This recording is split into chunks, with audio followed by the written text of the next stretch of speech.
Alrighty guys, what's going on? Welcome back to another Crossout video. I'm sorry some of my videos get kind of drawn out by me just blabbing, but we're back at another one, and I kind of wanted to dedicate this one to power score, and it's mostly to the newer players, like 5,000 and down people. All you guys who are obviously up there are already aware of what power score value is and how to add it, how to dismiss it, and blah blah blah blah blah, and like building into power score versus crawling and being a power score creep and trying to get the highest power score possible when your build is not like sufficient for it. So like an example would be is I was just kind of like screwing around with this thing in low power score to see what kind of battles I would get in. By the way, there are steel clubbers like crazy down here at 2,000 power score. There's people running sledgehammer wedges at 2K with duster cabins. It's absolute AIDS. But I just wanted to re-assemble this guy. Don't have those wheels apparently. I feel like everybody's got those wheels except for this guy.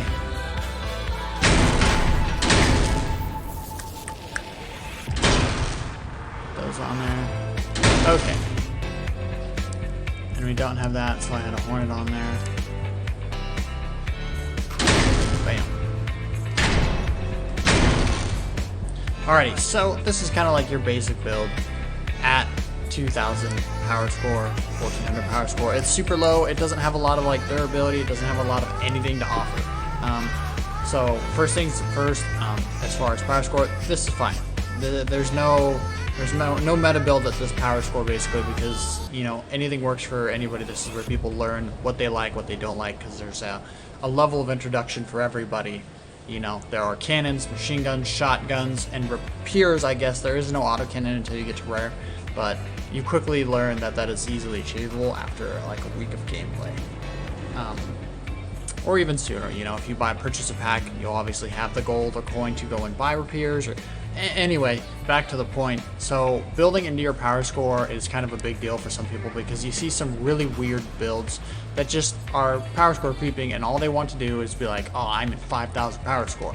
And then you get builds like these, and you know, some of these aren't even bad, but like there are some that are just like, what is this? Like this, for instance. Like this isn't bad, but like this is typically what you will get out of your low, new, averaging player who's not aware of the game, and doesn't really have any experience, or doesn't, you know, have any real playtime or knowledge of the game. You'll get stuff like that, and it's not that it's bad, but there are better ways to go about building this kind of stuff. Like this one, for instance. Look at your machine guns. They don't all shoot. So that's something you got to worry about.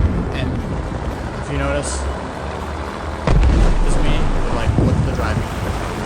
Look how it drives. So, stuff like that. Oh, that's because they've got that shit down there. But anyway, these are typically what you see when you're low power score. And the problem is what a lot of people will do is they will go and buy a pack, and they'll go like, look guys, I just got my first epic weapon. And typically, I see it a lot of people actually get crickets. Now this isn't going to be functioning, I just want to show it for purposes. So now they're at 2,261 power score.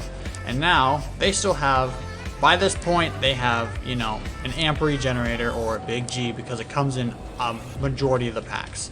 So we'll slap that sucker in there. Bam. And then, shoot, I don't know. Now we got 3 energy. A lot of people just be like, I'm going to use it up. I'm going to put a machine on it. So now we got a machine gun and a cricket. So first off, those are two things that do not collide. Unguided rockets, extremely inaccurate and difficult and not suitable for a new player. And I'm not saying that you can't play it. It's just they are a difficult, more of a experienced kind of player weapon, because they do require a lot of angle fire and guarding of the weapon. Like this wouldn't last very long. It would get shot off pretty quick if it didn't obliterate the enemy. And same with this. I mean, once you get this front bumper piece off, it's gone. And I'm just using this as an example because this is one of the starter cards that are in one of the packs. But basically, now I'm up to almost 3,000 power score, and if you play a 3,000 power score game, you will not see this. This is, well, I shouldn't say you won't see this, but this is not something you typically see. It's not it's not built to its power score. So basically, I have all these good weapons now, or all these weapons, but I have no supporting modules. I don't have a better cabin. I don't have any better wheels. I'm still stuck with plain Jane wheels, 40 power score, no durability. So when I say build to your power score, if you're going to go ahead and put an epic weapon on there, at least get you some rare wheels and a rare cabin. Because then you're really doing yourself a favor here. We'll just get rid of those. Bam. Bam. And then get rid of the sinus. Don't do that. So this is a reload based weapon. It is a cricket. So if you're going to run a cricket and you can afford it, get a KA1 discharger or a KA2 flywheel. Both of these help with reload assistance. This one is 10% as it is a special, and this one is 20% as it is an epic. These are things that will help the vehicle. Or expanded ammo packs. That's a module booster for the cricket. So now, instead of having only like say 15 volleys, I now have 23. Obviously. However, that comes with a, kind of a price. So if I go into a battle, somebody shoots us off, blows up my whole freaking car. But now, see what I mean? How now I have better wheels and tires. Now all I need to do is essentially work my way into a better cabin. So, I'm not saying you need to do that, but let's just go ahead and get rid of this and stack the barrel. So now this looks stupid, but mind it, it's just for examples only. Just go ahead and get the growl on there so it looks normal-ish. Bam. So now I have a rare cabin. So what I'm saying is basically, if you're going to go and buy an epic weapon, go ahead and upgrade everything else for yourself if you can afford it or work towards it. Because I'll tell you right now, there are a lot of Seal Club builds that just don't work, where people will run like, double breakers or double hammer falls or shotgun builds. Shotgun builds seem to be the popular thing. People will run sledgehammers, maces. Maces are very popular ever since the arena mode came out. Everybody loves maces and has them fused now. Same with sledgehammers. But go ahead and, at least have the parts to support it. And again, what I mean by that is, if you're going to put an epic weapon on here, at least try to get you some better wheels and a better cabin. Because that's going to benefit you in the long run. I now have more durability. I now have more this and that.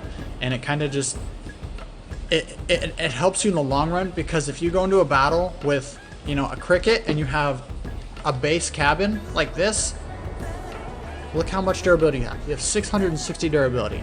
Imagine what people with this kind of power score can do to your 600 durability. They're probably running maces or shotguns or a judge or triggers or something. Because you can build some pretty nasty 3K builds. Or borers, that's a really popular one. Buzzsaws, melee builds. It just shreds this kind of stuff. So basically what I'm telling you is don't go into the game like this. Don't go and buy a bunch of epic parts without first having supporting modules. That's just kind of my take on it. I just wanted to make a quick video for you guys who are out there, who are new to the game and may have questions. I know this one was kind of quick. I will be doing another one that's just a little more thorough. But yeah, guys, if you definitely like this video or have questions, comment. Like I said, I will be making another video. But until then, I will see you guys later. And have a good one.